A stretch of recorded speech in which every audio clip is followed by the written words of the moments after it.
करता हूं और जो हमारे साथी आए हैं उनका भी मैं दिल से धन्यवाद करता हूं। आज का जो देश के अंदर जो विषय चल रहा है, बड़ा अहम से मुद्दा चल रहा है, बच्चों के साथ जो अनर्थ हो रहा है उसके बारे में, और जो किसानों को इतने 13 महीने धरने पर बैठने के बाद भी जो आश्वासन दिया गए थे उनको भी पूरा नहीं कर रहे। जो हमारे जवानों को जो मिलिट्री वगैरह में चले जाते थे उसके लिए भी आज 4 साल की नौकरी करती है, तो लोग कहाँ जाएं? आज बेरोजगार हो गए लोग, अपनी ज़मीन बेच के अमेरिका की तरफ दौड़ कर रहे हैं। सारे जवान बच्चे अगर वहाँ चले जाएंगे, परंतु सरकार जो पद खाली पड़े हैं उन पर भी सिस्टम से भर्ती नहीं कर रही है। जो प्रॉपर्टी है वो बेचने पर लगी हुई है सरकारी। तो इसके बारे में हमारे जो गणगस स्टाफ के प्रधान हैं अपना हरियाणा के जगदीप गणगस एडवोकेट, वो आपको पूरे विस्तार के साथ सारे जो 10 मसले हैं उनके बारे में आप लोगों को बताएंगे। जय हिंद। बैठे करें, खड़े हुए करें। आदरणीय सभी प्रेस बंधुवर, आपके यहाँ पहुँचने पर मैं आपका हार्दिक स्वागत करता हूँ। हम एक आदमी नहीं है, आज हमारी सारी गणगस खाप, मलिक खाप, कंडेला खाप, कैथल खाप, दैया खाप, हमारे गांव बम्बेवा कैथल से और 3 से आदमी आए हुए हैं, कुछ एक लोग बाद में ही। और आज की मीटिंग का जो मेन विषय है, जो उद्देश्य है, वो हमारे 10 पॉइंट हैं। हमने सरकार से 10 पॉइंटों पे क्वेश्चन किए हैं और वो जनाब आपके सामने देख भी रहे हैं, आपने शायद इसका फ़ोटो भी ले लिया होगा। और मैं सारे पॉइंटों पे डिटेल से बात कर देता हूँ। हम लगातार 1 साल 1 महीना बॉर्डर पे रहे, हमारे को दिल्ली में नहीं घुसने दिया गया, किसान की ज़मीन को छीनने का प्रयास किया गया और किसान को ये किया गया कि इसको कोई भी सेल प्राइस ना दे। उस टाइम जिस दिन हमारे प्रधानमंत्री महोदय ने हमारे से वायदा किया था कि मैं धरना ख़त्म करवाने के लिए कि हम आपकी बात को मान रहे हैं, और उस किसान एक्ट को जो लगाया था उसको ख़त्म किया था, तो उसने ये वायदा किया था कि हम आपका MSP देंगे, पूरे ऑल ओवर इंडिया इसको रिलीज़ करेंगे ताकि किसान को उसकी ज़मीन का पूरा मुनाफा मिल सके। लेकिन आज तक भी उसके बाद लगभग 2 साल बीतने के बाद हैं, कई बार धरने प्रदर्शन हो चुके हैं, लेकिन कोई असर सरकार पर नहीं है। ना हमारी हरियाणा सरकार ने इसके लिए कोई गौर की और ना ही सेंट्रल गवर्नमेंट ने गौर की। कितनी बार उनसे बातें हो चुकी, कितने धरने हो चुके। तो हमारा सबसे पहला मुद्दा ये है कि आप सब इस मीटिंग के द्वारा, अपने प्रेस के द्वारा, आप तो स्तंभ हैं इस देश के, इसके द्वारा हमारी सरकार के कानों में ये डालें कि MSP दिया जाए किसान को। किसान सिर्फ हैंड टू माउथ है, इसके पास इसका पूरा गुजारा नहीं है। किसान देश के लिए सारा रोजी रोटी का प्रबंध करता है, अन्नदाता है, फिर भी उसको उसका MSP जारी करें ताकि उन बच्चों की सहूलियत के लिए आगे कोई कार्रवाई कर सके, सब कोई काम कर सके। नंबर 2, पहला मुद्दा हमारा MSP का है। उसके कोविड के टाइम में कितने माइनस में चला गया था देश, फैक्ट्री में, इंडस्ट्री में, व्यापार में, हर चीज़ में।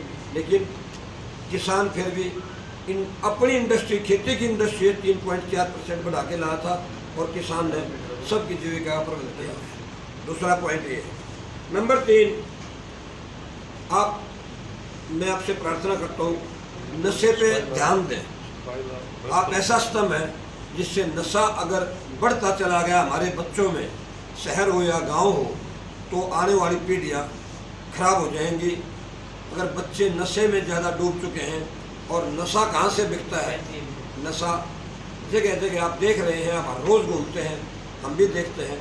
जो छोटे छोटे से दारू बेचने के अड्डे होते थे, जो छोटे छोटे लाइसेंस होते थे, आज उनकी जगह पूरे शोरूम बना दिए गए हैं, जहाँ से हमारे बच्चे अब बेफिक्र हो चुके हैं।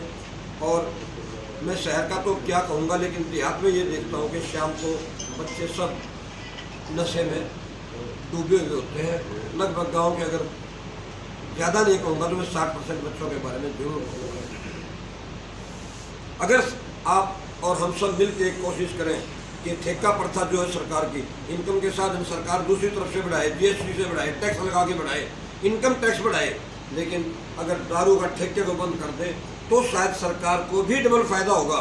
कल आने वाले समय में सरकार, आने वाले बच्चे ही सरकार होंगे, आने वाले बच्चे ही देश को संभालेंगे। ये जो आज की सरकारें हैं ये कल 10-20 साल के बाद चली जाएंगी, और अगर बच्चे नहीं हुए तो सरकार क्या करेगी और हमारा आप क्या करेंगे। देशी ये दारू ठेका प्रथा इस पर बंद कर दे, और इसके लिए बार बार जगह जगह एजुटेशन हो चुके हैं, बहुत बार एजुटेशन हो चुके हैं, लेकिन सरकार कोई गौर नहीं कर रही। बाकी आप हर रोज़ इसके बारे में देखते हैं और लिखते हैं। हमारा चौथा जल बचाओ जल पर्यावरण पे है, हर रोज़ इसको सुनते हैं। इस पर भी अगर ध्यान दिया जाए तो सरकार को ध्यान देना चाहिए।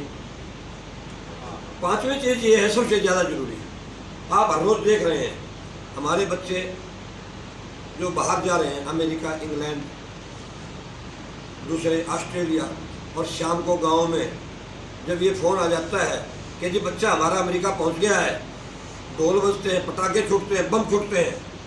भैया तू अमेरिका क्यों गया? कोई सवाल पूछो उस परिवार से। मैंने 1 एकड़ ज़मीन बेच दी, आधा एकड़ ज़मीन बेच दी, 50 लाख एजेंट को दिए, 40 लाख एजेंट को दिए, और मैंने फिर वहाँ जाके नहर पार की। मैं इस तरीके से IELT के तरीके से किसी तरह वो अमेरिका पहुँचा, और अमेरिका जाके उनसे पूछे भाई क्या काम कर रहे हो? ट्रक ड्राइवर, कैफे पे काम, लेबर का काम, चाहे वो सब्जी मंडी में हो, चाहे उनके कहीं खेत में हो, वो वहाँ पे काम कर रहे हैं। लेकिन वो बच्चे जो अब यहाँ से जा चुके हैं कि गाँव से 200 से ज़्यादा बच्चे गए हैं। और आपको पुराना गांव की बता देता हूँ, पिछला रिकॉर्ड है, 5-7 दिन पहले बात हुई थी, 1300 बच्चे जा चुके हैं। अगर बच्चे इसी तरह जाते रहे तो आप बंधुवर महसूस करेंगे 5 साल के बाद स्कूल कॉलेज नहीं होंगे, 5 साल के बाद हमारे बच्चों की जनरेशन नहीं होगी। कौन जाएगा स्कूलों में? आज लग रहा है क्या हमारी सरकारें इस बात पे नहीं सोच रही? सरकार इस बात पे ध्यान दे, किसी तरह भी हो बच्चों को बाहर जाने से रोका जाए। अगर इस तरह बच्चे जाते रहे तो 5-7 साल में हम सब इंतजार करेंगे कि स्कूल कॉलेज बंद हो जाएंगे, और हमारे बच्चे अगर बाहर ही चले गए तो वो जाने के बाद क्यों आएंगे? उनको यहाँ से क्या लगाव होगा? अगर लगाव नहीं होगा तो कल को हमारी बॉर्डर की सुरक्षा है, हमारी अपनी सुरक्षा है, हम बुजुर्गों का, आप सब का मान सम्मान है, ख़त्म हो जाएगा। अभी तक पिछले 5 साल से जो जाने का तरीका चला हुआ है, 5 साल पहले ऐसी कोई स्कीम नहीं थी कि बाहर बच्चे जाएंगे। क्यों बुलवाए जा रहे हैं? वहाँ जाके लेबरी करनी है। अगर सरकार ये सोच के हमारे बच्चे जा रहे हैं, जितनी नौकरियाँ बंद कर दी गई, उन बच्चों को नौकरी दे, उन बच्चों को यहाँ बुलाएं, उन बच्चों को जाने से रोको। वो कैसे रोकेंगे? जब रोजी रोटी का सवाल होगा। हम देखते हैं रोज़, आप भी हर रोज़ देखते हैं, पेपरों में सुबह उठा के देखते हैं, इतने बच्चे पकड़े गए, ये चोरी की रात को वारदात हो गई, ये फला हो गया, ये फला हो गया।